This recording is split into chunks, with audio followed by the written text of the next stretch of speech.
morning, my dear fangs. Welcome back to the cavern, or welcome if you're new. To the new subscribers, thank you so much for the support. It's incredible. You mean a lot to me. And thank you so much for those that are still here and watching my videos. You're amazing. Honestly are. Couldn't ask for a better audience. It's finally Friday. I hope everyone is ready for the weekend. I know I am. It's been a long week. Granted, I haven't gotten much sleep this whole week, so it's probably why it felt like it's just dragged on. Anyways, I was going to discuss a man named Richard Chase, known as the Vampire of Sacramento. He killed 6 people in the span of 1 month. However, the crimes were so gruesome, there was no way I could disclose them on here. Even if I wanted to try and just say they were murdered. Like, his victims. I couldn't talk about anything that happened. His childhood wasn't much better, so I decided not to talk about him and instead talk about another killer with vampire tendencies. A man by the name of Nicholas Clow, I think that's how you pronounce it, because the X I think is silent at the end. Or the Vampire Paris, if you're wanting to look this person up. He honestly wasn't as bad, to say the least. Although it's still pretty disturbing, but I can at least talk about him and what he did. Without getting into the nitty-gritty details. I'll leave the links in the description for those of you who are interested in learning about those two. However, read about Richard Chase at your own risk. It's disgusting and disturbing what he did to his victims, just to say the least. All I'm going to disclose about him. Nicholas was born on March 22nd, 1972 in the African nation, of Cameroon. His father was a French citizen that worked at a bank and was often sent to foreign countries for long periods of time. He was allowed to bring his family, which was an added bonus. While Nicholas was very young when he lived in Cameroon, around the age of 5, however, his family moved to London and then to the southern part of Paris when he was 7. They remained there until he was 12. Nicholas explained in an interview that his childhood was basically normal, except he was very withdrawn with only a few friends. He was a lonely child, lacking brothers and sisters to play with, so he spent most of his time in his room alone. Nicholas recalled that his parents were kind and provided everything he needed. There just wasn't a strong bond between them. They never hugged him, they just let him be on his own most of the time, rarely interacting with him. Eventually, he grew emotionally cold. He had difficulties feeling empathy for others and indifferent most of the time. When Nicholas was 10 years old, his grandfather died as a result of a cerebral embolism.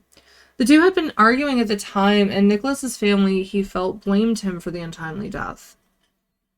Around this time was when Nicholas' claims made him become obsessed with physical death. From then on, he was fascinated by burial rites, wakes, and the atmosphere of morgues. At the age of 12, his parents moved him to Lisbon, Portugal, where he remained for 4 years. The setting changed, but his obsession remained. None of his fellow classmates had the same interests, and once more he was without friends. His feelings of loneliness became more intense, and he began to feel a hatred for everyone around him. Understandably so. Nicholas stated that when he was 16, his father moved him back to Paris, where they lived alone. Before long, he knew every single cemetery in Paris like the back of his hand. Between 1990 and 1993, he spent most of his free time in graveyards. He would examine rusty locks and evaluate the weight of cement lids. His favorite thing were mausoleums. Nicholas would peek through the windows to see the inside. Some were decorated with furniture, paintings, or statues. And it didn't take him long before he began working on a plan to get a much closer look. Eventually, Nicholas crafted his own picklocking tools. If a lock on one of the mausoleums was too rusty to pick, he would use a crowbar or enter through a window. Once inside, he would feel like an emperor reigning in hell. That's what he stated. The place became his kingdom, where he would often enter during the day and resurface at night when the gates were closed. He could continue his activities without fear of being discovered, because who the hell is going to be around at night? Over time, simply lurking in graveyards and breaking into mausoleums wasn't enough to satisfy his desires. He needed more. Nicholas claims that he woke up one day feeling a sinister urge to dig up a corpse and mutilate it. which he did frequently by breaking into mausoleums to remove coffins and mutilate the bodies inside. At the age of 20, Nicholas joined the military, where he was trained as a gunsmith, cleaning and repairing weapons. He found the lifestyle boring. His only satisfaction came from fantasizing about murder, which is troubling. And I don't know about their practices, but you would think they would do a psych eval before just letting anyone join the military. I don't know about the United States. I don't know if we actually do it either. So, if you know, let me know in the comments, because I have no idea. And I like learning new things, so share what you want. So, after serving a year, he moved on and began to consider a life as a mortician.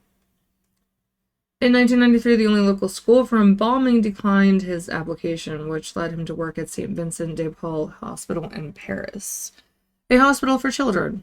And no, don't worry, he didn't harm any children. I promise.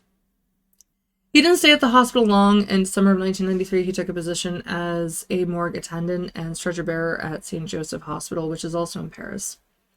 His duties included helping with autopsies, cleaning up the morgue slabs, and prepping bodies for wakes. It was around this time that Nicholas started partaking in cannibalism. Nicholas's other job at St. Joseph Hospital involved working in the digestive surgery unit. One of his duties involved delivering the blood bags from the hospital's blood bank to the surgery room. He claimed it didn't take long for him to notice that it wasn't unusual for bags to be left over, and eventually he devised a scheme in which he would rip the sticker off the unused bag, making it appear to have been opened, and then hide it in his locker. At the end of his shift, he would transfer the bag to his backpack, take it home, and put it in the fridge. Once it reached the desired temperature, he would drink it. On the morning of October 4th, 1994, Nicholas Clow decided it was time to make another one of his fantasies a reality. Nicholas spent his morning searching for the right victim. Nothing mattered, not age, race, gender, he just didn't care. He was looking for death, no matter where it was or who it was. By the early afternoon, he decided to try his luck with online dating sites, namely a gay dating site, where he began chatting with a man named Thierry about bondage. They decided to meet, but sex wasn't on Nicholas's mind. Once arriving at Thierry's home, he shot him once, but the man didn't die. Granted, it was a .22. So Nicholas shot him again, and a few more times, since the man was still moving and making strange noises. After a few moments, he ate cookies and watched until he finished, then he left. But only after shooting the man once more in the back and dropping a huge plant container on his head. He wiped his fingerprints and robbed him before leaving the scene. In mid-October, Nicholas tried to forge one of the victim's checks to buy a VCR. When he was asked for identification, Nicholas presented Visionaire's driver's license, which he had attempted to forge by inserting his own picture. Yeah, that's not going to look suspicious. However, the scam was quickly noticed when the clerk compared the signatures. Nicholas took off before the police arrived, but they were close on the search. On November 15th, 1994, he was arrested in front of the Moulin Rouge Cabaret following an altercation with a woman. The police recognized him from the photograph on Visionaire's forged driving license, and while under custody, he confessed to the murder when he was shown the ballistic evidence. The trial began on May 9th, 1997. The prosecution called him a real-life vampire. He was sentenced to 12 years in prison. However, after serving just 7 years and 4 months of a 12-year sentence, he was released from prison on March 22nd, 2002. I'm surprised he was released from prison, to be honest. No one honestly knows how this occurred, why he was fascinated by death the way he was, or why he decided to drink blood or become a cannibal. And I don't know what happened from 2002 till now. I don't know if he's back in prison. I don't know. He could be fine now. I have no idea. What are your thoughts on this? Do you think he should have been released from prison? If you're aware of anything related to this case, leave it in the comments below. Curiosity. It's fine. Thank you so much for watching and sticking around till the end. Later tonight, I'll be reviewing Virus, starring Jamie Lee Curtis. It is a 1999 movie. and it's not available to stream anywhere. You have to rent it, unfortunately. And I'm honestly surprised that you have to pay $4 to rent it when it's an old movie. But there you are. Next week, I'll be discussing whether vampires are real or are purely fiction. I hope you all have a fabulous weekend, not week. Take care until next time. Bye, everyone.